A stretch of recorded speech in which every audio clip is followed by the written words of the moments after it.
প্রথমেই বলি, এটা কালেক্টিভ পেন্টিং, যেটা আমি কুর্তিতে ট্রাই করেছি। হ্যালো, আমি রিমা।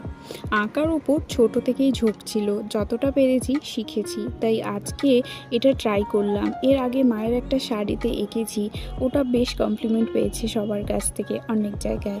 আজকে ফিগার ট্রাই করলাম আর শেয়ার করলাম তোমাদের সাথে। দেখলাম আমি করতে পেরেছি। আমার আর্ট অ্যান্ড ক্রাফটের প্রতি নেশাটা এখনও আছে। এটা একটা ভীষণ ভালো লাগার জায়গা। আমি ভেবেছি যে এটার একটা সিরিজ স্টার্ট করব। তোমরাই বলো কেমন হবে।